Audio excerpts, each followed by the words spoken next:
नमस्ते सभी को।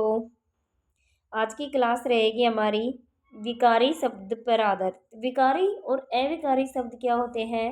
विकारी शब्द वे होते हैं जिनका रूप परिवर्तित होता हो, अर्थात लिंग, वचन, कारक, काल आदि के आधार पर उन शब्दों का रूप परिवर्तित हो जाता हो। जैसे बच्चा है तो बच्चे हो गए, वाक्य के अकॉर्डिंग या वचन के आधार पर उनमें परिवर्तन होता है। और कुछ ऐसे शब्द होते हैं जिनका लिंग, वचन, कारक, काल का कोई प्रभाव नहीं पड़ता है, उनका रूप परिवर्तित नहीं होता है, वे अवयव या अविकारी शब्द होते हैं। तो ये तो हमारी जो आपका रीट का सिलेबस है उसमें अलग से दिया गया है। संज्ञा, सर्वनाम, विशेषण, क्रिया तो दिए ही गए हैं अलग से टॉपिक। उनके बाद में ऐसा लिखा गया है कि विकारी शब्दों का रूपांतरण, अर्थात रूप परिवर्तन परिवर्तन होता है इनका। किस प्रकार से होता है वो हम इन्हीं क्लासों के माध्यम से पढ़ लेंगे कि कहाँ पे क्या बदल रहा है, किस प्रकार से रूप परिवर्तन हो रहा है। इनको अलग से कहाँ पढ़ने की जरूरत नहीं है। संज्ञा को आपने क्लियर कर लिया, सर्वनाम को पढ़ लिया और विशेषण को, क्रिया को पढ़ लिया, तो इनका रूप परिवर्तन वहीं पे आपको पता चल जाएगा। ठीक है, तो चलते हैं आज के टॉपिक पर, संज्ञा पर। संज्ञा शब्द दो शब्दों से मिलकर बना है, सम, धन, ज्ञा। किन किन से मिलकर बनाया है? सम और ज्ञा। सम का अर्थ होता है समस्त और ज्ञा का अर्थ होता है ज्ञान, अर्थात समस्त ज्ञान करवाने वाले शब्द क्या होते हैं? संज्ञा। हम अपनी आंखों से जिस जिसको देख सकते हैं, जिस जिसको देख सकते हैं उनके बारे में ज्ञान प्राप्त करना ही संज्ञा होती है। जैसे हमारे सामने कोई चेयर रखी है, कुर्सी है, तो उसके बारे में हमें पता चला कि ये कुर्सी है, उसका नाम का पता चला है। हमारे सामने कोई दीवार है, कोई गेट है, कोई व्हीकल जा रहा है, कोई पेड़ है, कोई पशु है, अर्थात हम अपनी आंखों से जिस जिस को भी देख सकते हैं उन सब के नाम को क्या कहते हैं? संज्ञा। एक बहुत ही इजी भाषा में इसकी डेफिनेशन हो जाएगी कि सभी के नाम को संज्ञा कहते हैं। ठीक है, सभी के नाम को, जिन जिनको हम देख सकते हैं और जिनका नाम दिया गया है। कोई स्थान भी हो सकता है, कोई वस्तु भी हो सकती है, कोई प्राणी भी हो सकता है, तो मतलब सभी, समस्त ज्ञान। समझ में आ गया क्या? अब इसकी डेफिनेशन भी देख लेते हैं।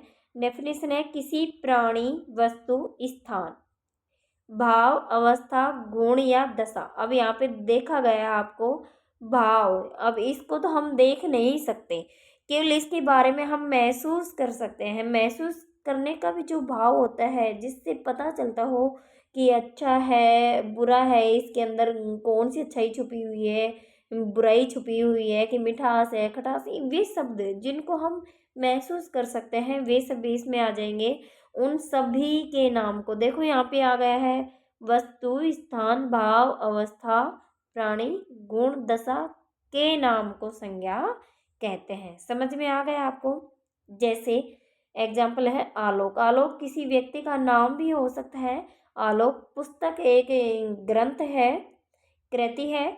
और यहाँ पे हो जाएगा जोधपुर एक स्थान का नाम है, किसी शहर का नाम है।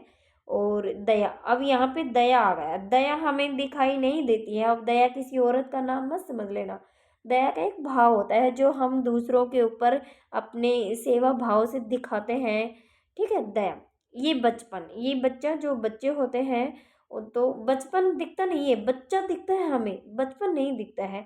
तो वो बचपन जिसको हम महसूस करते हैं, उनकी हरकतों के माध्यम से महसूस करते हैं, वो बचपन होता है। मिठास, मिठास को हमने कभी नहीं देखा है, किसी ने भी नहीं देखा है।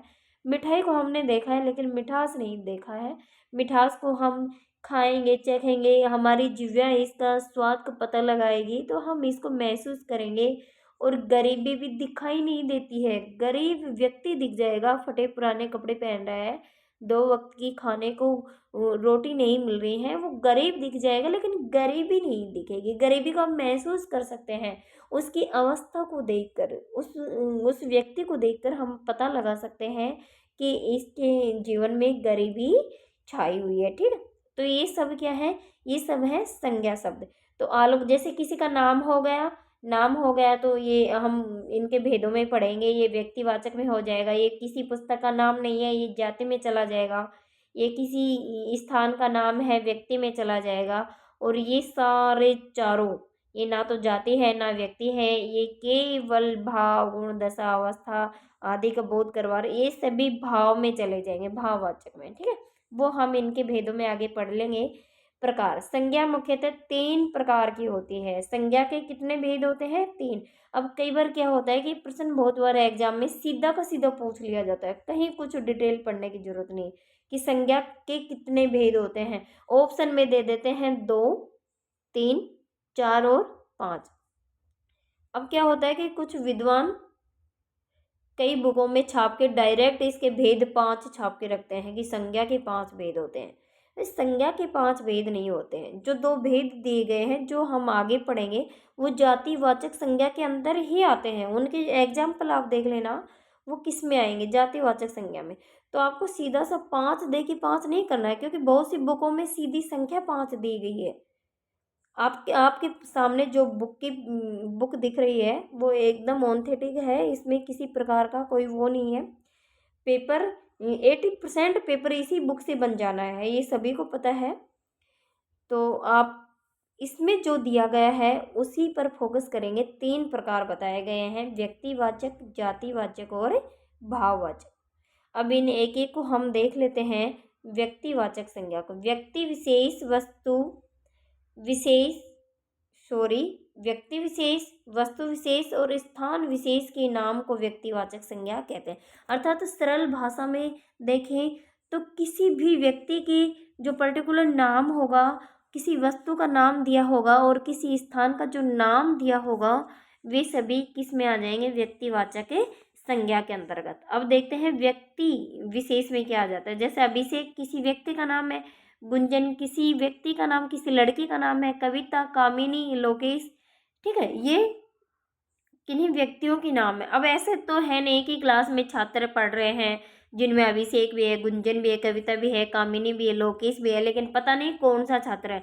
तो यहाँ पे छात्र, विद्यार्थी जो भी शब्द आ जाता, तो यहाँ पे सीधा उस वर्ग की क्या बता दिया? जाति बता दिया, जातिवाचक में चला जाता। लेकिन यहाँ पे तो उन छात्रों का अलग अलग विशेष पर्टिकुलर नाम दिया गया है, तो नाम दिया गया है तो किस में चला जाएगा? व्यक्तिवाचक संज्ञा में। ठीक है, अब वस्तु विशेष, जैसे रामायण। अब यहाँ पे देखो, यहाँ पे एक उदाहरण दिया गया था, पुस्तक। पुस्तक शब्द तो किस में चला जाएगा? जातिवाचक संज्ञा में। लेकिन पुस्तक का नाम ही दे दिया गया है, रामायण, महाभारत, जो भी अनेक राइटरों की जो भी कृतियां हैं, वे सब किस में चले जाएंगे? उनका नाम होगा तो व्यक्तिवाचक में, नाम नहीं होगा तो सीधा पुस्तक, ग्रंथ देते हैं, रचना देते हैं, तो सीधा जाति में जाएगा। नाम देने के बाद वह व्यक्तिवाचक संज्ञा बन जाएगा। जैसे उषा पंखा। अब अकेला पंखा शब्द किस में जाता है? पंखा तो किसी भी प्रकार का हो सकता है, उसकी कोई भी कंपनी हो सकती है। तो पंखे की अगर कोई भी कंपनी का पता नहीं है, डायरेक्ट पंखा दिया हो गई, तो वह जातिवाचक में चला जाएगा। और इस कंपनी का नाम दिया गया है उषा पंखा, तो ये नाम हो गया इसका, ये व्यक्तिवाचक में चला जाएगा। इसी प्रकार मशीन। मशीन, अकेला मशीन शब्द तो जातिवाचक संज्ञा है, लेकिन मशीन की भी कंपनी बता दी गई है कि पूजा मशीन है, रीटा मशीन है, जो भी है मशीन, उसकी कंपनी का नाम दिया गया है रीटा मशीन, व्यक्तिवाचक। अब स्थान विशेष, जयपुर, गंगा, ताजमहल, हिमालय। हिमालय पर्वत। अब यहाँ पे देखो, हिमालय जो दिया गया है, यहाँ पे पर्वत होता। अब पर्वत में तो हिमालय, विंध्याचल, सतपुड़ा जो भी होता, कोई भी आ जाता। ये तो पर्वत शब्द तो क्या है? ये तो जाति है, ये तो पूरे वर्ग की जाति है। ठीक है, अब ताजमहल तो किसी इमारत का नाम है, व्यक्तिवाचक में। हिमालय भी पर्वत का नाम है। अब गंगा, गंगा एक नदी है। अब यहाँ पे नदी होता, नदी किस में चला? नदी में तो गंगा, यमुना, सरस्वती, ब्रह्मपुत्र जो भी होती है नदियाँ, कोई भी नदी हो सकती थी। ये तो संपूर्ण नदी जाति का बोध करवा रही है कि इसमें कोई भी नदी हो सकती है, लेकिन यहाँ पे नदी का नाम दिया गया है गंगा, इसलिए ये क्या हो गया? ये किस में चला जाएगा? व्यक्तिवाचक संज्ञा में। ठीक है, ये हो गया आपकी व्यक्तिवाचक संज्ञा। नेक्स्ट है जातिवाचक संज्ञा।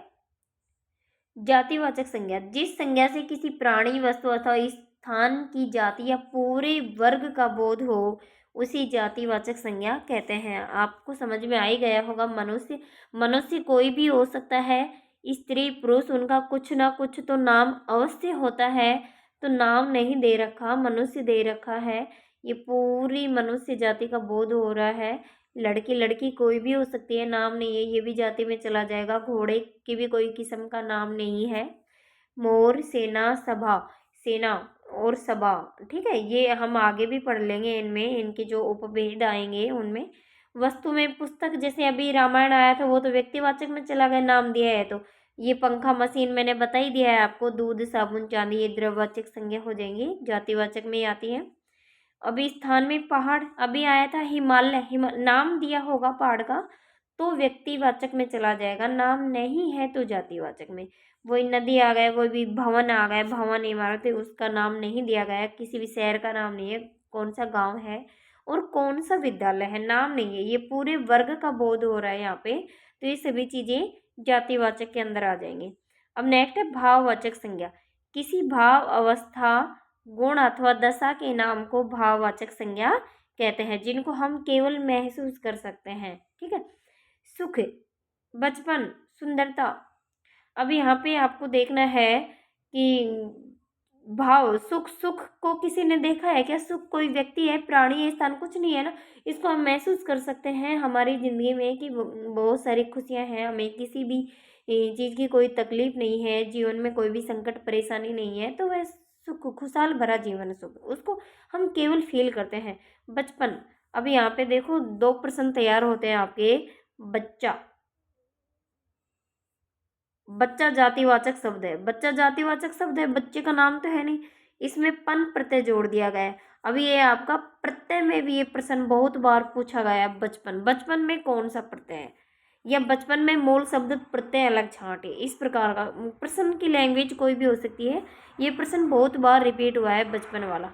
तो बच्चा जातिवाचक, और संज्ञा में किस प्रकार से पूछेंगे, सीधे सीधे तो बहुत कम प्रश्न बनते हैं कि ये जो बचपन दे देंगे, सुंदरता दे देंगे, एक दो शब्द मिठास दे देंगे, ठीक है, चतुराई दे देंगे, अच्छाई दे देंगे, कोई भी शब्द दे देंगे, तो उनमें से ऑप्शन में पूछ लेंगे कि निम्नलिखित में से जातिवाचक संज्ञा से बनी भाववाचक संज्ञा कौन सी है। तो सुंदरता, सुंदर तो क्या है, सुंदर तो विशेषण है। सुंदर क्या है, सुंदर विशेषण है। सुंदर विशेषण में ता प्रत्यय लगने से सुंदरता भाववाचक संज्ञा बन गई। ये तो विशेषण से भाववाचक संज्ञा है, और ये जो बचपन है ये जातिवाचक संज्ञा से भाववाचक संज्ञा है, ठीक है। अब आगे देखते हैं, ये जो लाइनें हैं इनका कोई वो नहीं है ज़्यादा। कतिपय विद्वान अंग्रेजी व्याकरण की नकल करते हुए हिंदी में भी समुदायवाचक संज्ञा और द्रव्यवाचक संज्ञा 2 भेद और बताते हैं, किंतु हिंदी में उक्त दोनों भेद जातिवाचक संज्ञा के अंतर्गत आते हैं। कई जगह, कई बुकों में इनको डायरेक्ट संज्ञा के 5 भेदों में लिखा गया है। 3 तो हो गए, ये 4 नंबर का दे देते हैं, ये 5 नंबर का, ऐसा नहीं है। ये जो भेद हैं समुदायवाचक और द्रव्यवाचक, ये हम जातिवाचक के अंतर ही पढ़ चुके हैं। जैसे दूध आ गया, साबुन आ गया, चांदी, ये तो द्रव्यवाचक हो गए हमारे। सेना आ गई, सभा, ये समूहवाचक, समूह का बोध करवा रहे हैं, समूह का बोध करवा रहे हैं, अर्थात किसी भी वर्ग, पूरे वर्ग का, संपूर्ण जाति का बोध हो गया तो वो तो जाति में चले जाएंगे ना। तो इस प्रकार से एग्जाम में आ भी सकता है। समूह का और द्रव्य का तो आपको अलग से बता देना है, ये ऑप्शन में नहीं हो तो आपको सीधा जातिवाचक भी जाना है। संज्ञा के भेद केवल 3 ही है, ठीक है, व्यक्ति, जाति और भाव।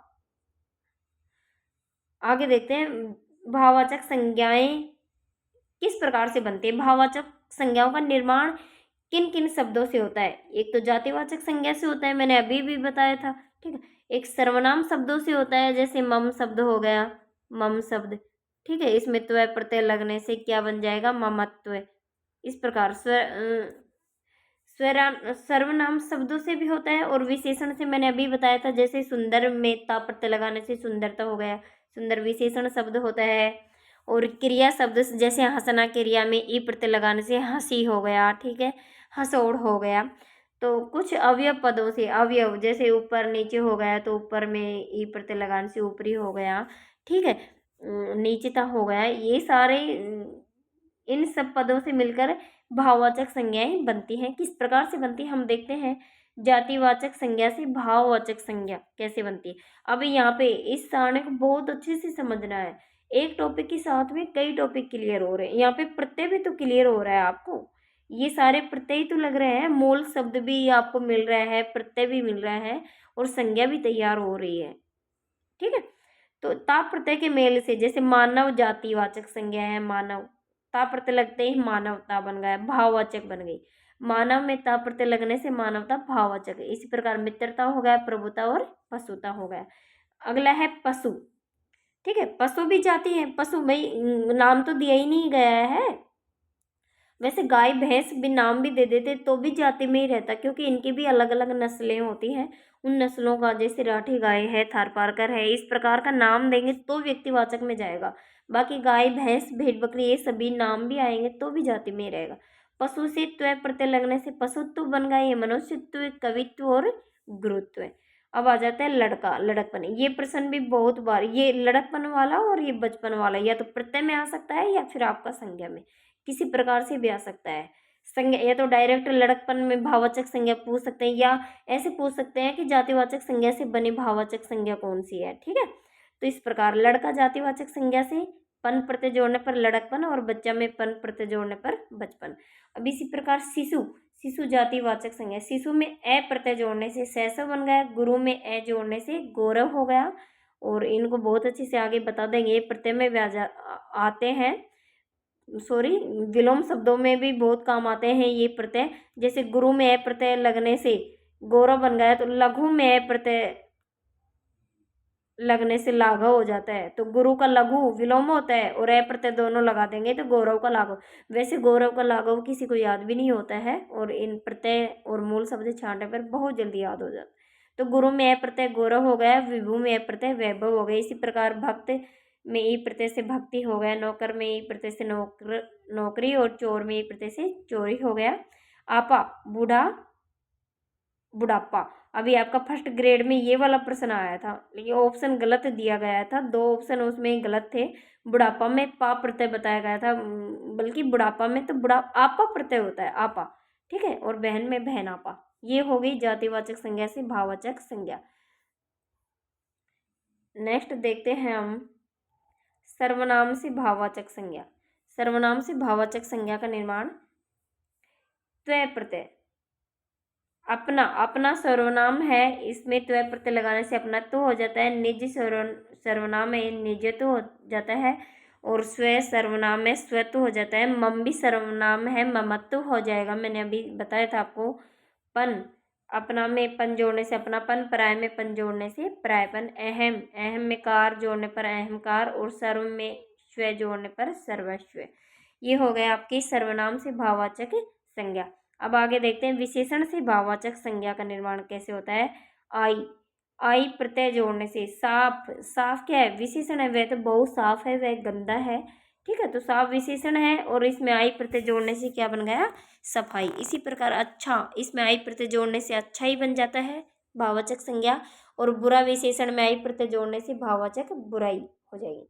इसी प्रकार आस प्रत्यय लगाएंगे तो खट्टा में आस प्रत्यय लगाने से खटास हो जाता है, मीठा में आस प्रत्यय लगाने से मिठास क्या बन जाए, भाववाचक संज्ञा बन जाती है। इसी प्रकार तय प्रत्यय से तय, उदार, उदार में तय प्रत्यय लगाएंगे उदारता। वीर में तय प्रत्यय, सॉरी तय नहीं ता है, सॉरी, वीर में ता प्रत्यय लगाने से वीरता, और सरल में ता प्रत्यय लगाने से सरलता। इसी प्रकार ये मधुर, मधुर में ये प्रत्यय लगाएंगे तो माधुर्य। ये प्रत्यय में आपको अच्छे से समझा देंगे कि ये किस प्रकार से इनका दीर्घीकरण होता है। इनका ओ के साथ में आओ हो जाता है, ए वाला आ दीर्घीकरण होता है, प्रत्यय में पढ़ेंगे हम। मधुर में यह प्रत्यय लगाने से माधुर्य हो जाता है, सुंदर में यह प्रत्यय लगाने से सौंदर्य हो जाता है, और स्वस्थ में यह प्रत्यय लगाने से स्वास्थ्य हो जाता है। और इसी प्रकार पन, खट्टा में पन लगाने खट्टापन, पीलापन, कालापन, ठीक है, नीलापन जो भी है। त्वय, वीर में वीर विशेषण शब्द है, इसमें त्वय प्रत्यय लगाने से क्या बन जाएगा, वीरत्व। अब आगे देखते हैं ई प्रत्यय से, लाल में ई प्रत्यय लगाया तो लाली हो गया। ठीक है, अब आगे देखते हैं क्रिया से भाववाचक संज्ञा कैसे बनती है। क्रिया से भाववाचक, ए प्रत्यय लग, खेलना, खेलना से क्या बन जाएगा, खेल। लूटना से लूट, जीतना से जीत, हंसना से हंसी, चढ़ना से चढ़ाई, पढ़ना से पढ़ाई, लिखना से लिखाई, बनाना से बनावट। आवट प्रत्यय लगा हुआ। अब यहाँ पे प्रत्यय बहुत अच्छे से क्लियर हो रहे हैं आपके यहाँ से। थकना से थका थकावट, लिखना से लिखावट। आओ, चुनना, चुनना में आओ प्रत्यय लगाएंगे तो चुनाव बन जाएगा। आहट, घबराना में आहट प्रत्यय लगाने से घबराहट भाववाचक संज्ञा है। गुनगुनाहट भी भाववाचक संज्ञा है। और उड़ना क्रिया से क्या बन जाएगा, उड़ान बन जाएगा। और न से न लेना देना, न से क्या हो जाएगा, लेना देना का क्या हो जाएगा, न शेष रहता है, इसमें लेन देन हो जाएगा। और खाना से क्या हो जाएगा, खान हो जाएगा। ठीक है, न प्रत्यय से। अब नेक्स्ट है और लास्ट है आपका ये, यहाँ पे फिर सर्वनाम शुरू हो जाएगा। नेक्स्ट क्लास सर्वनाम की होगी, इसके बाद इसका टेस्ट होगा। इसके बाद टेस्ट होगा अभी आपका इसका संज्ञा का। अवयव से भाववाचक संज्ञा बनानी है आपको, अवयव से भाववाचक संज्ञा। तो ई प्रत्यय से भीतर, भीतर क्या है, अवयव है, इसका कोई रूप परिवर्तित नहीं होता है। भीतर से भीतरी हो जाएगा, ऊपर से ऊपरी, दूर से दूरी। ठीक है, यह प्रत्यय समीप में यह प्रत्यय लगाएंगे तो सामीप्य बन जाता है। एक प्रत्यय लगाने से परस्पर, परस्पर अव्यय है, इसमें पारस्परिक हो जाएगा। और व्यवहार में एक प्रत्यय लगाने से व्यावहारिक हो जाएगा। ठीक है, निकटमिता प्रत्यय लगाने से निकटता हो जाएगा और शीघ्रमिता प्रत्यय लगाने से शीघ्रता हो जाएगा। ठीक है, तो इस प्रकार से ये हमारा संज्ञा का टॉपिक समाप्त होता है। और अगर क्लास आपको बहुत अच्छी लगे और किस तरह से हमें क्या करना चाहिए, क्योंकि आपके लिए ये मौका बार बार नहीं आने वाला है। आपको लगे कि कहीं ना कहीं कुछ कमी है तो कमेंट बॉक्स में कमेंट जरूर करें, ताकि उस कमी को दूर किया जाए।